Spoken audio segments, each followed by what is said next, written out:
I was about to say St. Petersburg, Florida. That shows you how Americanized my mind is. But I'm live from St. Petersburg, Russia.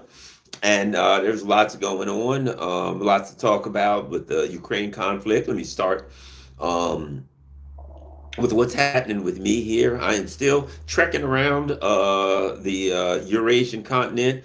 As you know, I landed in Turkey. From Turkey, I ambled over to Moscow, where I had a outstanding time. Went to a World War II museum in Rzhev, and it was a memorial. And let me tell you something about Russia and this area of the world. Every time, yeah, I mean, you can't, shake a tree without a World War II memorial falling out. They're everywhere, which they're going to give me a lot to talk about eventually.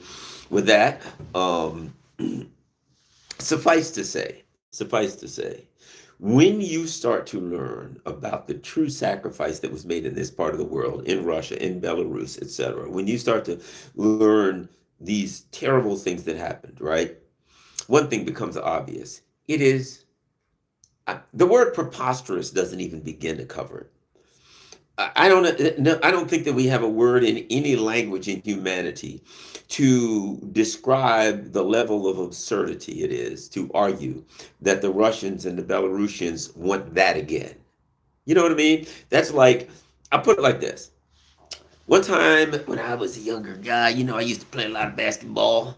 I was playing ball one time and I got what's called a dislocated ankle. For those of you who may not know about this rare injury, I'll put it to you like this. Imagine looking down at your feet, and one of them is planted flat on the floor, like this. And the other one is facing sideways, like this. The palm of your foot, one of them's facing down, the right foot's facing down, the left foot's facing the right foot. And imagine the level of pain that that would produce.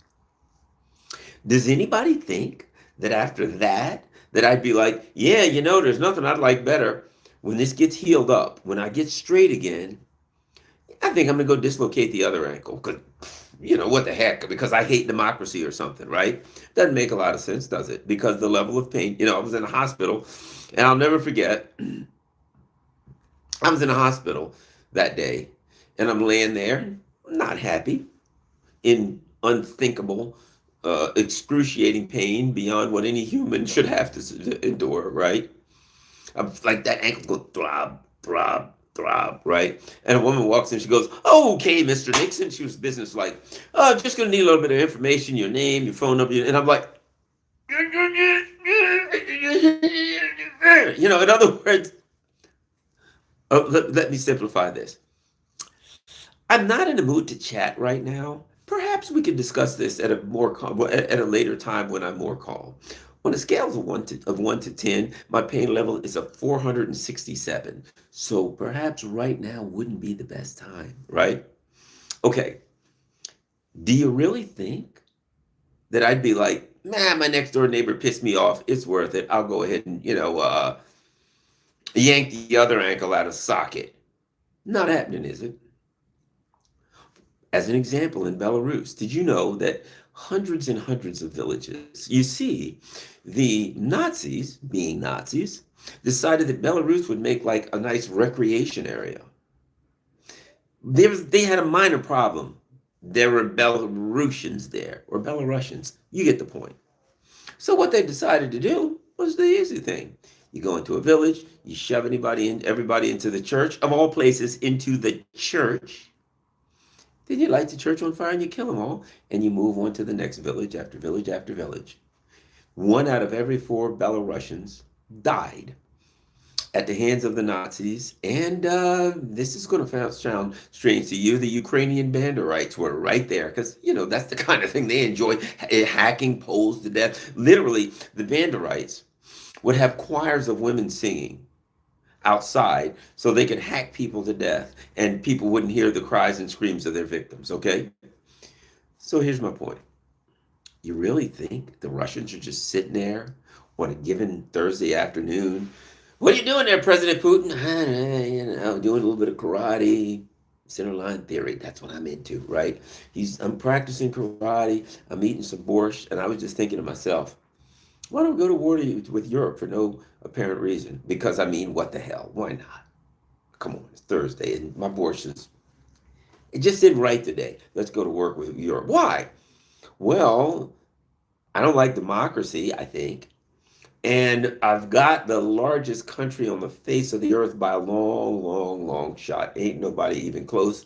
I only got 150 million people in this country, so God knows we could use a lot more people. But I think I'd like to have more people. I mean, more land. So why don't we do that? I hate democracy. Of course, there I'm a dictator. And I'm thinking, why don't we get more land? Because Russia doesn't have enough. We only got 12 time zones, a paltry 12 time zones. 13 is what we're going for. So we're going to go and we're going to take Ukraine first. Now, our military is extremely weak and incompetent. Well, surely we won't be able to defeat Ukraine. And then after we defeat Ukraine, then we'll march all the way to the English Channel. Wait a minute. Something strange about that statement. Oh, who cares? I'm Vladimir Putin, an evil dictator. Doesn't have to make sense. I'm going for it. Everywhere, everywhere, all over, you got monuments and memorials from one end of this country to the other, all over Belarus. You ride down the road, there's a monument to somebody that died, to the unknown soldier, to some general that did something, to this the suffering of the people. 900,000 people died, starved to death, civilians in what was then Leningrad. I mean, just hell, hell. In fact, there was a letter that came from Hitler that basically said, all right, we didn't take Leningrad, just slam it, but just bomb it to the ground and kill all the people. And I'm to believe that the Russians are just sitting there and that Vladimir Putin woke up one day and said, let's go, let's get another round of this, another round of genocide of World War II on me.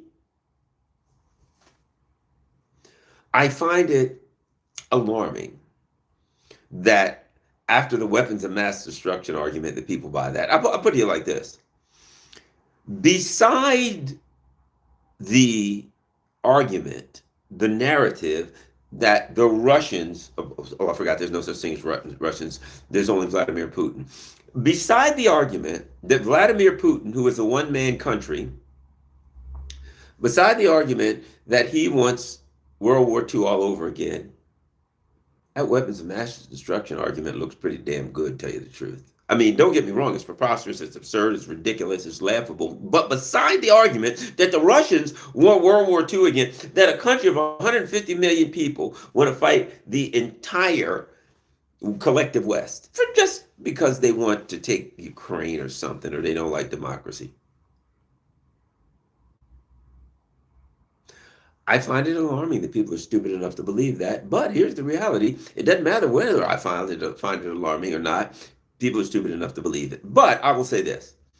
The good news is, as people say when they knock at your door, I've got good news. The good news is that there are a lot of people out here, from Judge Nat to Dima to whichever Dialogue Works to Jimmy Dore, on and on and on, who are saying, hey, this is crap, man. I don't believe this. It's all lies. And if somebody says, why? I mean, you don't have to know anything about the Ukraine conflict to know it's all lies. Because if you're like, this is all lies. And if somebody says, why, Garland? Why is it all lies? What made you suspect from the very beginning that it was all lies? And I'd say, well, you are what your record says you are. If I get on the subway with someone and the guy steals my wallet, next day I get on the subway, got a brand new wallet. It's nice. Steals it. Wednesday I come in, there's that bastard right there. Wallet stealing son of a gun.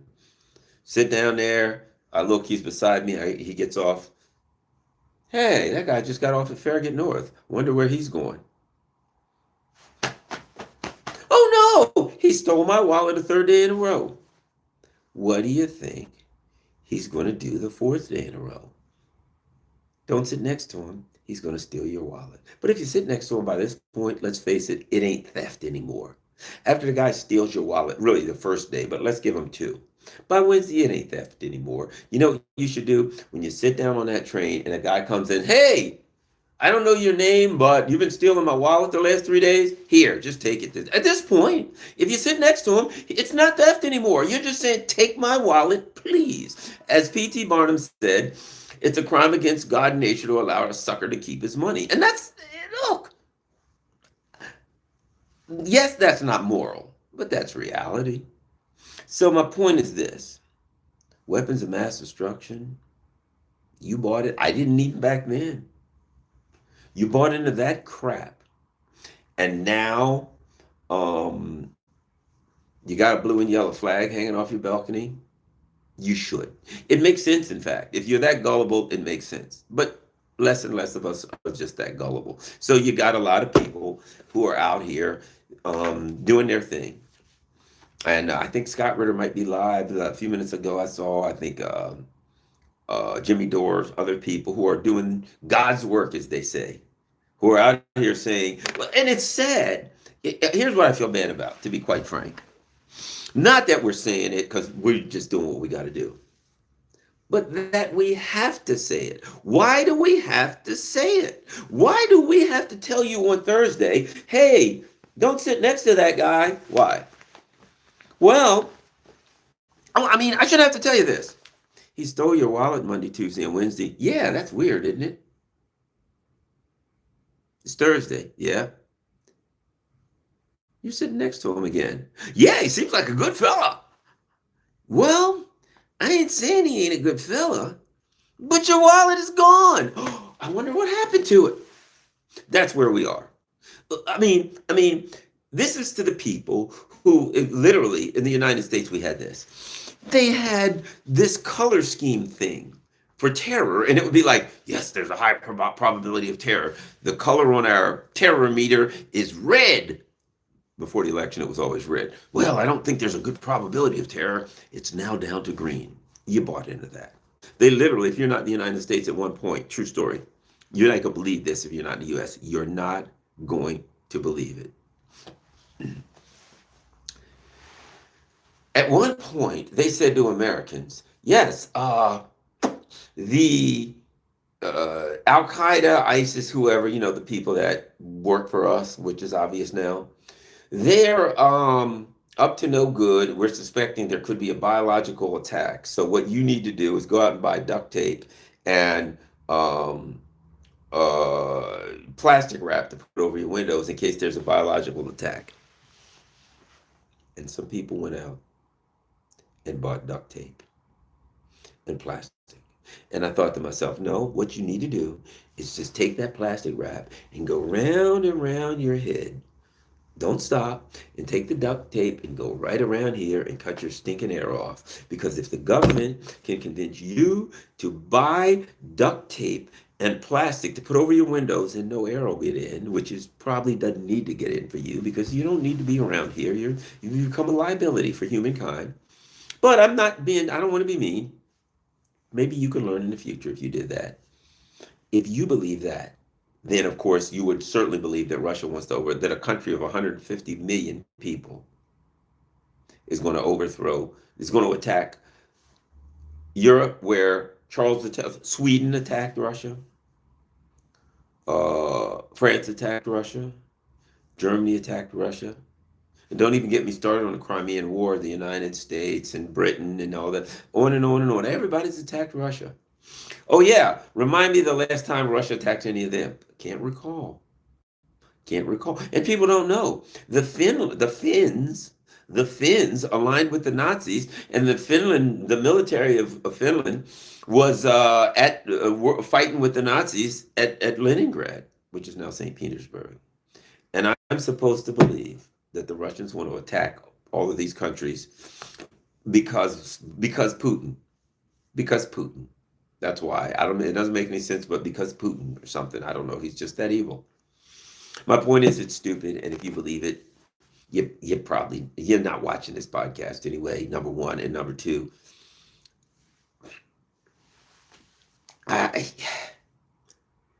you'll believe anything at this point. So what am I doing? I'm not going to try to convince people to believe that. I know, when I do my radio show in DC, I will. I mean, I know it's futile, but perhaps there's somebody out there listening who's has an open mind and will be like, yes, well, the government's told me lies over and over again, and I think they're telling me the truth this time, but I'll keep an open mind. Maybe they're not lying like they did every single time in the past. Perhaps they've turned over, they've unturned over their new leaf. Perhaps they've gone from lying consistently and now they're telling the truth to actually lying consistently, and now they're not telling the truth. So we shall see. But Garland's talking craziness. I don't know what's up for him, but maybe I'll listen. So that's a possibility. So I gotta keep doing this. And it's just who I am. All right, let's move on. So I'm just saying, you come to Russia and you go around and you're like, they ain't attacking nobody, and you find out what they went through. Good God, starving to death, bombed by the Nazis, frozen, mangled, shot, strangled, you raped, enslaved. I mean, any damn thing the Nazis could think of doing to the Russians, they did.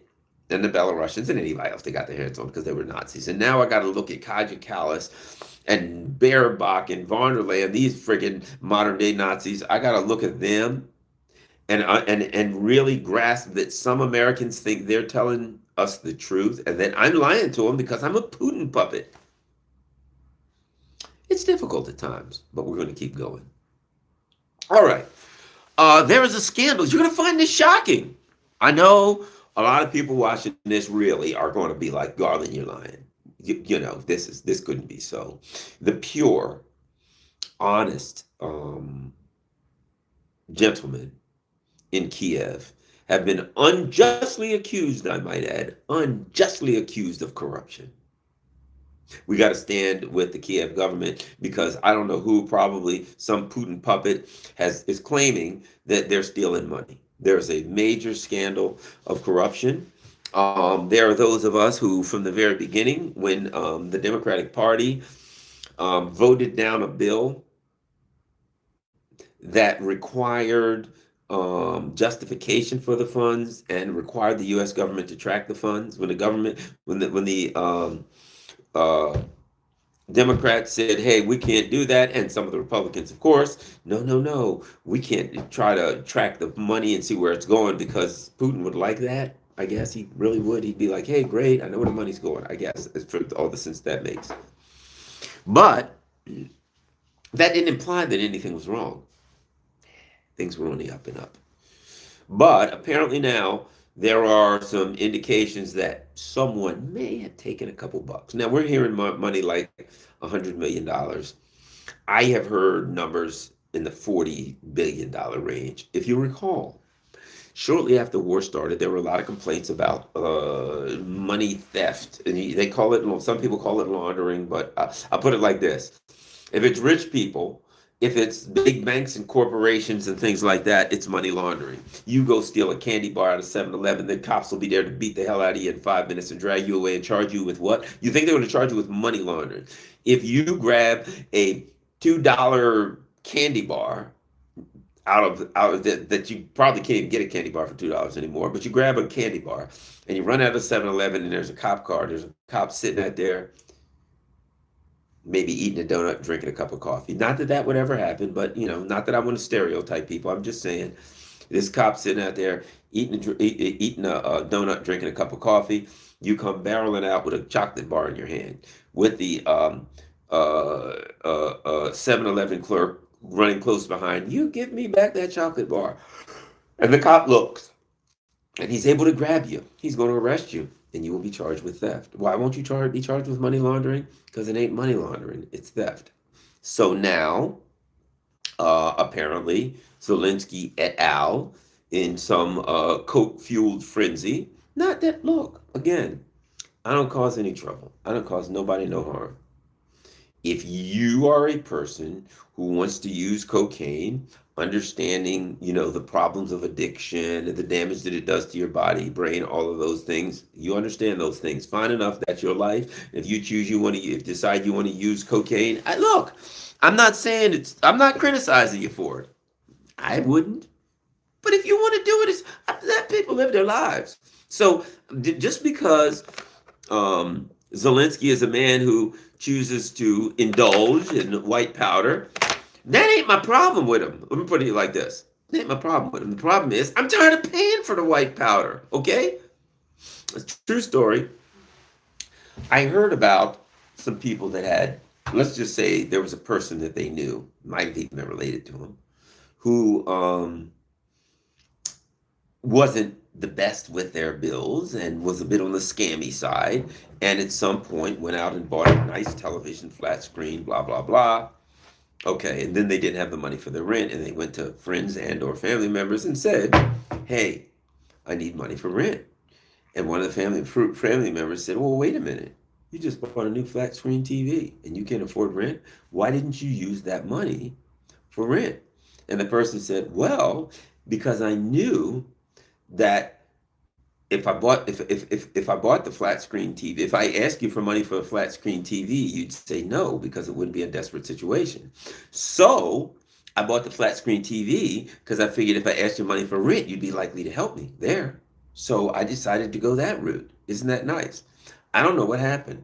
I know if it was me, I'd say, well, you can live in the flat screen TV. You missed that one. You ain't getting a dime out of me, buddy.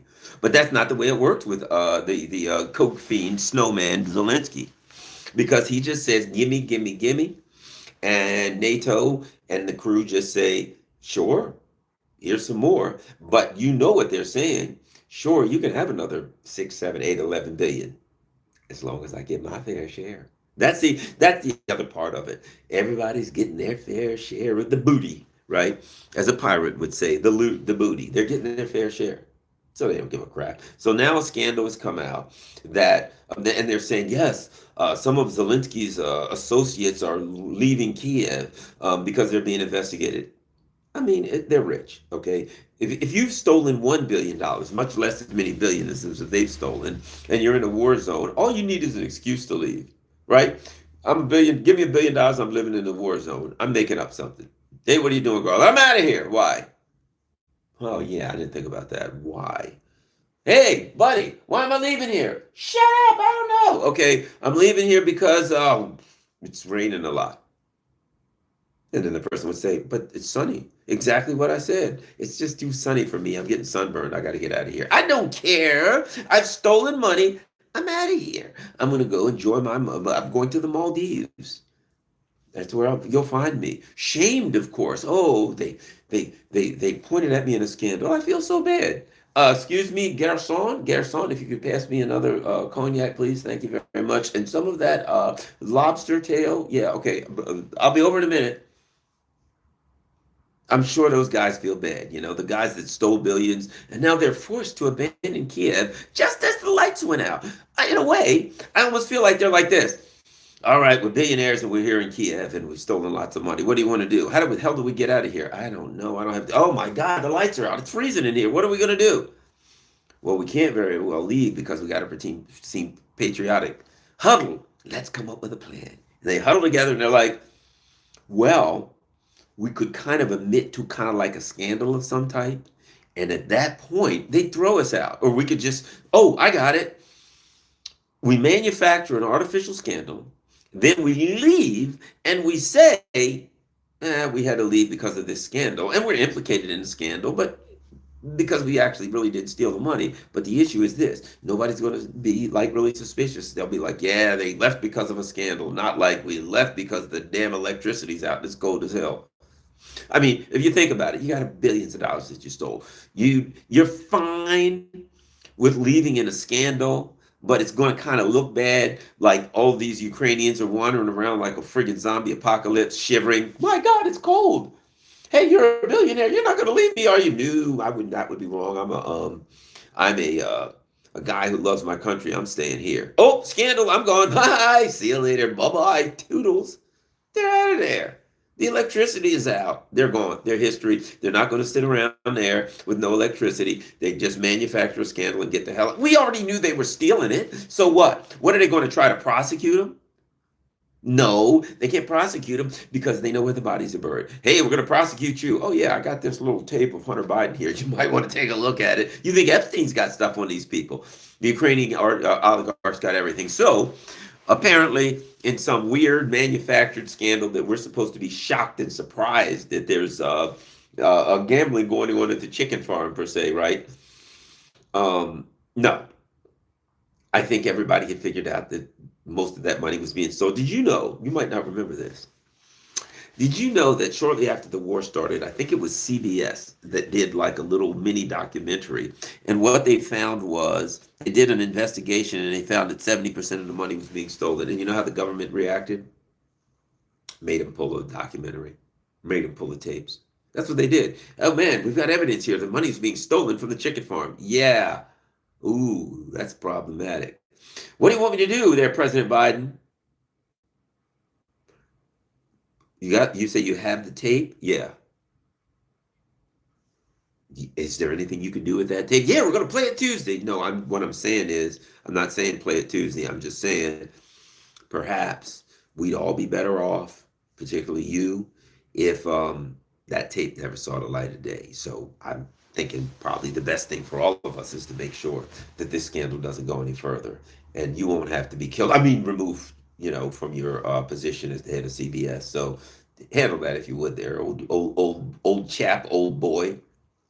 That's the kind of way it goes, So they knew weeks after the war that 70% of it is being stolen. So if they knew it then, they don't know it now. And I'm supposed to believe they don't know who's stealing the money. Yeah, they know who's stealing the money because they're in on it and everybody's getting their fair share. There's a big scandal. It's the NATO Procurement Services Agency or something. Look it up. It's the NPSA. And this is like a bureaucratic disaster. It's like a bureaucratic mess that is responsible for buying all of NATO's war material, right? And apparently, there's a big scandal because, and you're going to find it shocking, apparently people are taking bribes for all kinds of things. Money's passing hands. Well, apparently, some MP in Belgium or somewhere, some female MP, she got all tied up in it, but she's not being charged. Apparently, a couple Americans got tied up in it, but apparently the investigations against them, and charges and or whatever have been dropped. So the bottom line is, nobody's going to be held accountable. They might find a janitor somewhere. That's about it. They'll find a janitor somewhere and say, we found old Garland, the janitor, who just happened to be cleaning the toilets, and he picked up and somebody a quarter had fell out of somebody's pocket, and according to the regulations and the agreement that he signed when he got hired by this janitor contractor, he can't do that. He has to hand it in, and he stole a quarter and 3 nickels. So it looks like we found our guy, and we're going to deport him. We're going to charge him. We're going to torture him, and then we're going to hang him. Then we're going to shoot him, and then we're going to let him go back to work. Just something absurd. I'm supposed to think that these people are on the up and up. They're actually trying to find a scandal. Zelensky's a crook, but he's part of a system of corruption and crime. So the idea that there's another scandal, did you know this? Ursula von der Leyen was in a scandal where apparently it is alleged that she was getting money and the money she was getting had something to do, excuse me for yawning, it's late and I'm tired, with the accusation and distribution of Pfizer jabs. Qatargate, look it up. Qatar, the country, Qatar, Qatar. Look up Qatargate. There was all kinds of money bubbling around number 10 Downing Street where people were getting their fair share of the stolen money.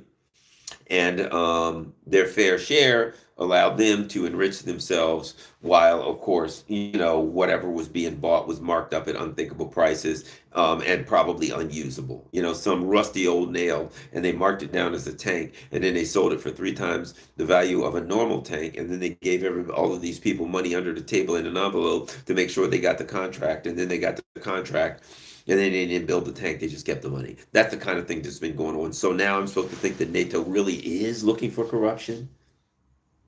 No, they're not. Don't buy into that story. Turn your head, walk away, and just laugh. It's a joke. It's an absolute joke. It's nothing to be concerned about. Zelensky is involved in, and next they're going to tell us Hunter Biden was involved in chicanery, in miscreant behavior with Burisma.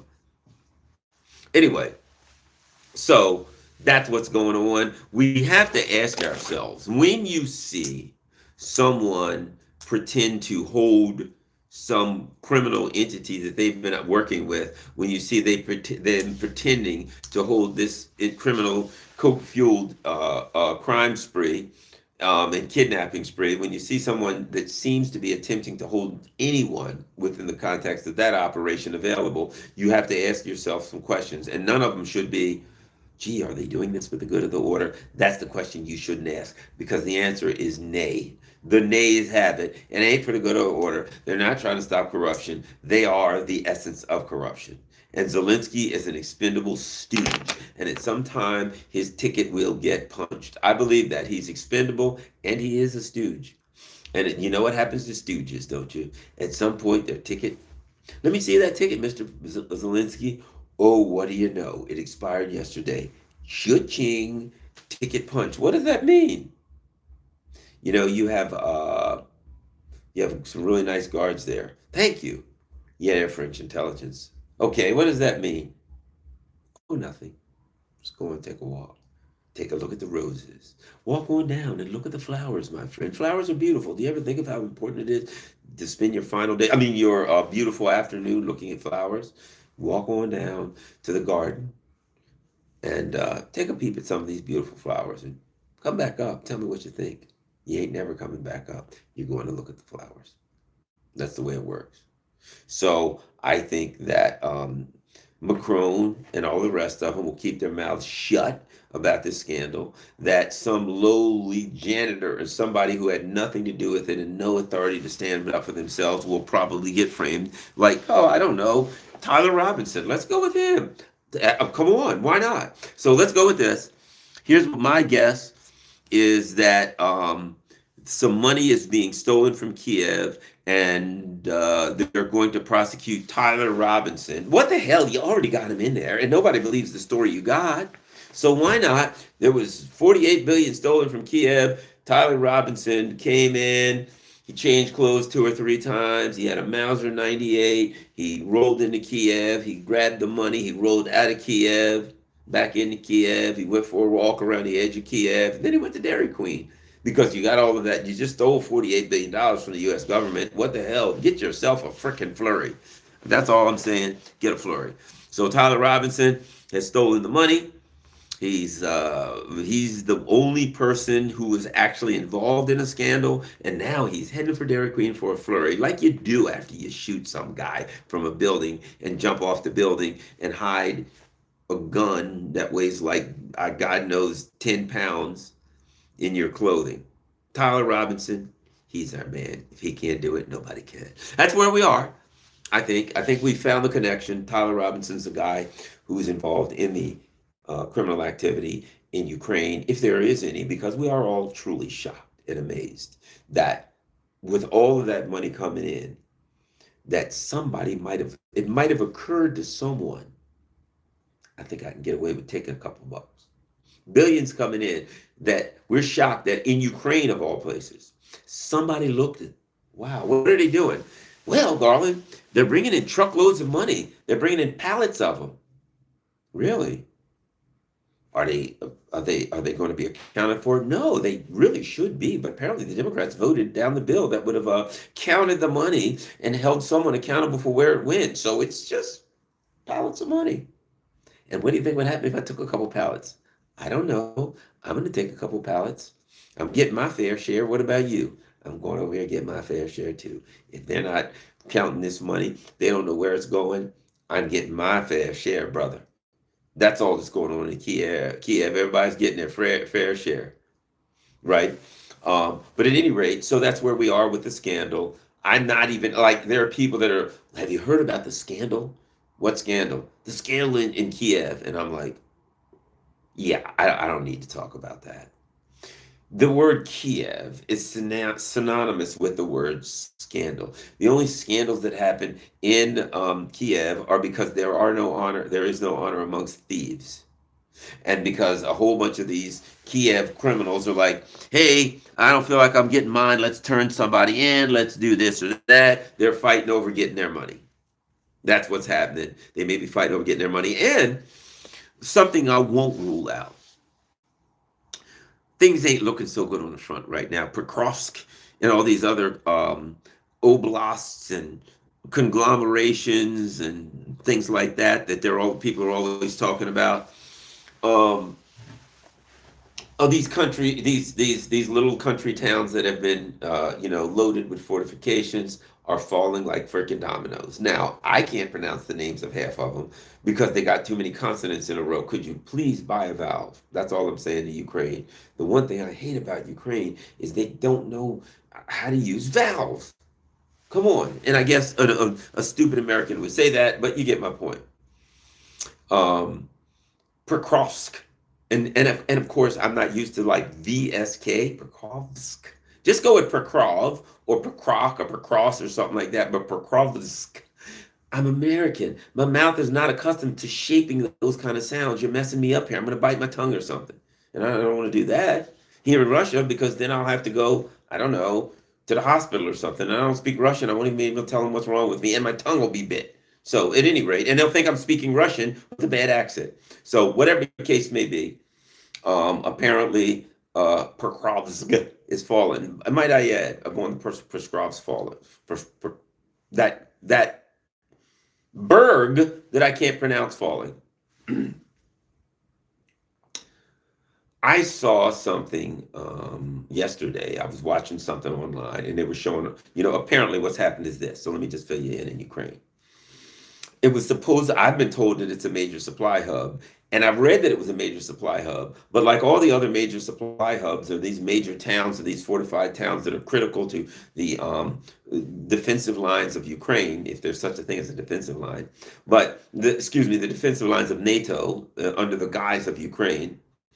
Apparently, as soon as the Russians take it, it's no longer critical anymore. As soon as they're like, the mainstream media over here is like, yes, Pokrovsk, the Russians are outside of this main supply hub of this critical part of the defensive infrastructure of Ukraine, and the Russians are around it, and then the Russians take it, and then it goes to, and it ain't really that big a deal. I mean, Pokrovsk, who needs that? In fact, the Ukrainians were about to give it to them, and I think the Ukrainians called the Russians and said, "Hey, man, there's a little Pokrovskburg over here. Yeah, we ain't doing anything with it. If we're sick and up to here with it, so you guys can have it. We're out." That's the way the mainstream media has. It's critical and it's important until the Russians get it, and as soon as the Russians get it, it is a worthless clump of grass that no person or military in their right mind would want. But so be it. Now, what happened was apparently the Russians had kind of taken it, but you got to be careful because there's still a lot of drones, right? Drones are flying everywhere. So apparently the Russians were like, we're in there, we're making our move, boom. And whatever, they were on motorcycles, which they were on those four-wheel drive things. They were in civilian vehicles. They were in all kinds of stuff, right? And they're pouring into Pokrovsk any way they could. They're getting soldiers in there under cover of a low-hanging fog. And it was a great opportunity, and they're in. So they take Pokrovsk, which is now completely a worthless clump of grass, according to mainstream media. And here's what we hear. It's like Mad Max. The Russians are all screwed up. They don't even have decent equipment. Look at that. They show pictures and they're like, look, they're on motorcycles. They're on 4x4s. They're on trucks. They're potting anything they can get. And they're coming in per cross. They're a ragtag army. And I'm thinking, there's such a thing as context here. Number one, I don't care if they're coming in on unicycles. Why are they going into Pokrovsk again? Oh, that's right, because they defeated the Ukrainian army. So that ain't good enough? They defeated the Ukrainian army and they're going into Pokrovsk, and you're telling us now the best you can do is they don't have the right kind of vehicles? They won. This is the military. It's the army. You know what the idea was? To take Pokrovsk. To get in there, walk in, saunter. Perhaps they could saunter in with a nice chablis. I don't care how they get in. They took, look, this is war. They took the town, they're heading into the town, and now the complaint is they're not driving the correct vehicles. Maybe they didn't wash them. Maybe they need a little wax. I don't know. But whatever the case, they're not in the correct, it's Mad Max. Well, kind of, I guess, whatever. We know that wars change. We know that they're using alternative vehicles because of this drone. There's a lot of issues with drones, but we also know that they took Покrovsk and they're going in it. And the Ukrainians are coming out of it in body bags. I'll put it to you like this.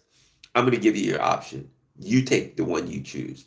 Option A, you go into Покrovsk on a motorcycle. Option B, you come out of Покrovsk in a freezer truck.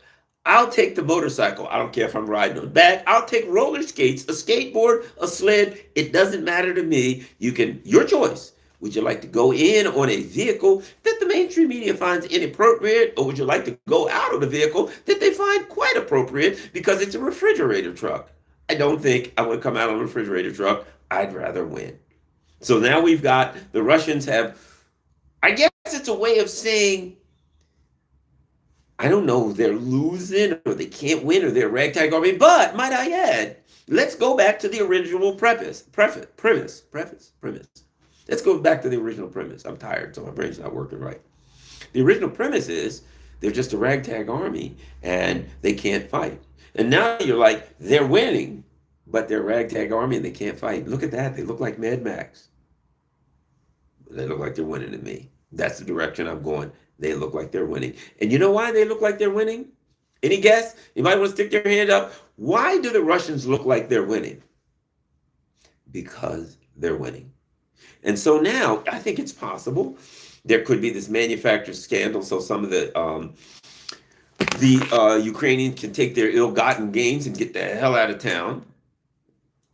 I think in addition, I mean, it doesn't have to be, these things are not mutually exclusive. It could be a number of reasons. They know they're winning and, they know they're losing and they got to get out and the lights are off. That's one possibility why we've got a scandal. It could be because things are falling now and they're looking at it and they're saying this game is done.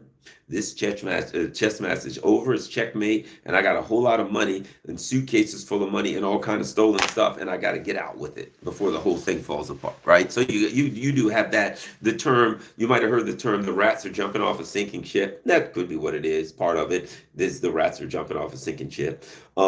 It could be that they want to, let's just say, ensure that Vladimir Zelensky doesn't talk. And they're laying the groundwork for that. I did see an article that says, yes, a number of mayors are planning a coup. Ew, what do you know? If they're planning a coup, huh?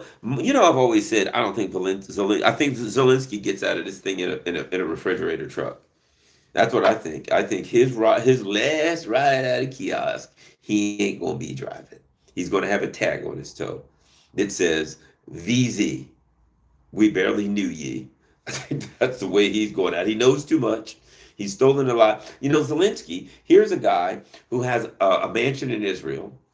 He's got another one. I think it's Italy. He's buying property in the United States. And what was his job again? Oh, that's right. He was a comedian in the poorest country in Europe. This guy was a comedian in Ukraine. Ukraine was an economic disaster. So let me ask you this. If you're a comedian in Ukraine, how do you make 100 million? How do you make 250? How do you make that money? What, playing the stand-up circuit?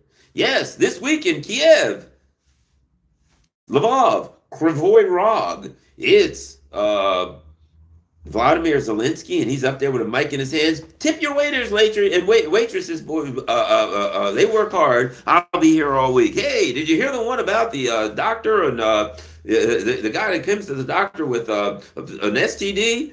This is a great one, right? That's how I know guys that were like stand-up comics for years on the circuit in the United States, and you made a couple $100 here. They got a free meal. Maybe they got a room to stay in or something if they were lucky. They got a couple drinks for them and their buddies. That was it. But this guy got enough money to buy mansions all over the place in a poor country. You can't make much. You can't make a hell of a lot of money being a stand-up comic, being a comic in New York or LA or DC. And there's a lot of money in New York, LA, and DC. That's like, I mean, it's limited money, but you ain't going to make a whole lot doing stand-up because stand-ups usually don't make a whole lot. You got to get to the point where you're doing TV and other things, having your own special on HBO. But just wandering aimlessly around some of these towns that are falling now that I can't pronounce, playing the piano with your penis, which apparently was one of the things that he was known for, you ain't going to make enough to buy mansions all over the world. You'll barely be able to keep to fuel your cocaine habit. So I don't know. I'm just thinking that this guy's a criminal, and they always all along knew he was a criminal, and they're watching the Ukrainian army fall, and there are people saying we need an out, we need a scapegoat, we need a sucker, we're getting ready to take an L, we need somebody to blame it on, and before you know it, the next thing you know, you just see it on the news. The Russians killed him. You know it's going to be the Russians. You know they're going to slice this guy's throat. They're going to hit him in the back of the head with an old bowling trophy. They're going to push him off a three-story building, burn him, and then put a stake through his heart like he was a vampire. He's done. They're going to disembowel this bastard. They are going to slice him open and fillet him like a fish to make sure he's dead. They're going to then they'll burn his body and they'll spread the ashes to the four corners of the earth. If they come up, they'll put him like the next space probe they come. His ashes will be on that space probe. He's finished. He's done. And so, if you got to take care of the guy that knows too much, then one of the easiest things to do is say the Russians did him. And, you can start off by saying he's involved in a scandal, and then maybe he's hard-headed and he says, I'm not going to go. And you say, you got to go. He says, I'm not going to go. And you say, well, you might be involved in a scandal if you don't go. And he says, I'm still not going to go. And at that point, that's when things start to get physical. That's when they decide to use kinetic means to rid themselves of their little coke problem. So anyway, the old snowman, I think, is maybe not long for this world. We shall see. Russian missile attacks. Well, it seems to be on a regular basis that I turn on old Alexander McCurry, one of my favorite shows, that I turn on there, the Duran, and I see, the in the headline, largest missile attack ever, devastating missile attack, missile blitzkrieg, whatever. So apparently the Russians, in a combination between their in what appears to be combinations punches, right?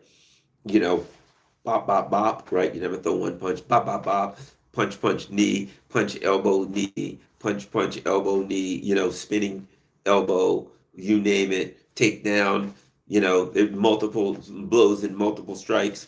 Well, that's what the Russians are doing. And since Vladimir Putin is a martial artist, it makes sense that he would be throwing combination punches night after night. So what we see is black, dark, and cold in Kiev and a whole lot of other places. And I think wisely, the Russians have said, you know what, we had enough of this bull crap. We're going to take the easy road. Yeah, do they throw drones at us? They can. It's NATO.